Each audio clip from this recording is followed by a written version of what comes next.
മുംബൈ ഭീകരാക്രമണത്തിലെ തീവ്രവാദി അജ്മൽ കസബിന് തൂക്കുകയർ വാങ്ങിക്കൊടുക്കുന്നതിൽ നിർണായകമായത് കോടതി മുറിയിൽ ഒരു 9 വയസ്സുകാരി നൽകിയ മൊഴിയാണ്. കസബിൻ്റെ തോക്കിൽ നിന്ന് വെടിയേറ്റ് മരണത്തെ മുഖാമുഖം കണ്ട ആ പെൺകുട്ടി കോടതിയിൽ സധൈര്യം കസബിനെ തുറന്നു കാണിച്ചു. ധൈര്യത്തിൻ്റെയും രാജ്യസ്നേഹത്തിൻ്റെയും പ്രതീകമായ ദേവിക റോട്ടാവൻ 24-നോട് തൻ്റെ അനുഭവങ്ങൾ പങ്കുവച്ചു. കൊടും ഭീകരൻ കസബിന് മുന്നിൽ തെല്ലും ഭയക്കാതെ കോടതി മുറിയിൽ സാക്ഷി പറഞ്ഞ ആ കൊച്ചു പെൺകുട്ടി ദേവിക റൊട്ടാവൻ. ഇന്നവൾ 25 വയസ്സുകാരിയാണ്. ദേവികയെ നേരിൽ കാണാൻ നമ്മൾ എത്തിയിട്ടുള്ളത് ബാന്ദ്രയിലെ ദേവികയുടെ വസതിയിലാണ്. അകത്ത് ദേവികയുണ്ട്. ദേവിക, हेलो, नमस्ते नमस्ते नमस्ते। अभी ये अनदर एनिवर्सरी जी, तो आपको कैसे लग रही?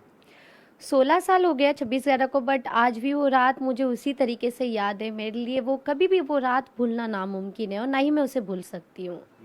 അന്ന് ഈ ഭീകരാക്രമണം ഉണ്ടായ ദിവസം അച്ഛനൊപ്പം യാത്ര പോകാൻ വേണ്ടി CST റെയിൽവേ സ്റ്റേഷനിൽ എത്തിയതാണ് ദേവിക. അവിടെ വെച്ചാണ് ഭീകരർ വെടിയുതിർക്കുന്നത്. അതിലൊരു വെടിയുണ്ട ദേവികയ്ക്കും കൊണ്ടു. ആപ്കോ ഭി ലഗാ നാ ഗോലി? जी, मुझे गोली लगी थी 26/11/2008 की रात में. मेरे पापा, मेरे भाई और मैं, हम तीनों पूना जाने वाले थे बड़े भाई को मिलने के लिए. हम बांद्रा से CST गए थे. CST में 12 और 13 प्लेटफॉर्म के सामने बैठे थे. उतने में मेरा भाई बोला मुझे टॉयलेट आया. पापा बोले तो टॉयलेट जाके आ जा, हम टिकट निकाल के जाएंगे. जैसे ही वो टॉयलेट को गया, अचानक से बॉम्ब स्पॉट हुई. गोली फायरिंग होने लगती है. कितना गोली? एक गोली लगी थी मुझे मेरे पैर में. Can you show us? ദേവികയുടെ കാലിൽ ഇപ്പോഴും അതിൻ്റെ പാടുണ്ട്. ഇപ്പോഴും ആ വേദന അനുഭവിക്കുന്നുണ്ട് എന്ന് ദേവിക പറയുന്നു. 6ഓളം സർജറികൾ ഈ കാലിൽ നടത്തേണ്ടി വന്നു. ഒരു വെടിയുണ്ടയായിരുന്നു അതിൽ നിന്ന് പുറത്തെടുത്തത്.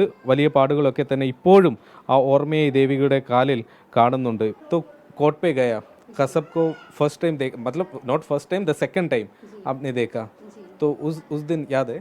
10 जून को 2009 को मैं और मेरे पापा कोर्ट रूम पहुंचे थे. मेरे पापा ने दोनों आतंकवादी को देखा था और मैंने कसाब को. हमारे सामने 3 शख्स था, उसमें से मुझे कसाब को पहचाना था. जो जज साहब के साइड में बैठा था वो आतंकवादी कसाब था. जब मैं बैसाखी से चलती थी, मन तो ऐसा हुआ था इसे बैसाखी फेंक के मारूं या मुझे कोई बंदूक दे दो तो मैं इसे अभी ख़त्म करूं, पर मैं कुछ कर नहीं सकती थी. तब मेरी उम्र 10 साल की थी, बहुत छोटी थी. तब से एक सपना देखा है कि आगे पढ़ लिख के कुछ बनूं और टेररिज्म को ख़त्म करूं और अपने देश के लिए कुछ करूं.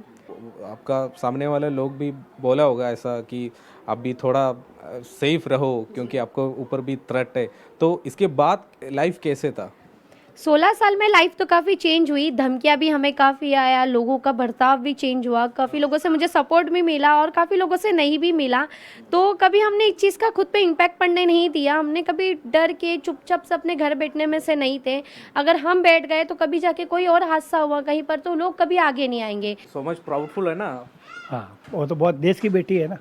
देविका अपने देश की बेटी है. और ये गोली खाया, एक गोली खाया, 6 ऑपरेशन हुआ, 1.5 महीना एडमिट थी. बाद में छोड़ने के बाद हम कोर्ट में गए. कोर्ट में 1.5 घंटा हमारे सवाल का जवाब किया. पापा के और मेरे मन में यही है कि कसाब एक छोटा मच्छर था जिसे फांसी दे दिया. ना जाने कसाब जैसे आतंकवादी को पाकिस्तान में कितना पाल रहे होगे और फिर कोई 26/11 का हमला का प्लान कर रहे होगे.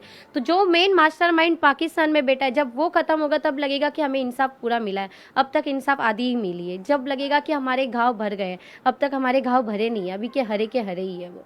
ദേവിക പറയുന്നത് അവരുടെ ഒരു ഇപ്പോഴുമുള്ള ഒരു വിഷമമാണ്. കാരണം കസബിനെ തൂക്കിലേറ്റിയെങ്കിലും ഇതിന് പുറകിൽ പ്രവർത്തിച്ച ആളുകളെ നിയമത്തിന് മുന്നിൽ കൊണ്ടുവരാൻ കഴിയുന്നതുവരെ ഈ പോരാട്ടം ഇന്ത്യക്കൊപ്പം ഇന്ത്യയിലെ ജനങ്ങളൊക്കെ തന്നെ മുന്നോട്ട് കൊണ്ടുപോകണം എന്നതാണ് അവർ പറയുന്നത്. മുംബൈയിൽ നിന്നും വരുൺ വടശ്ശേരിക്കൊപ്പം ശ്രീനാഥ് ചന്ദ്രൻ, 24.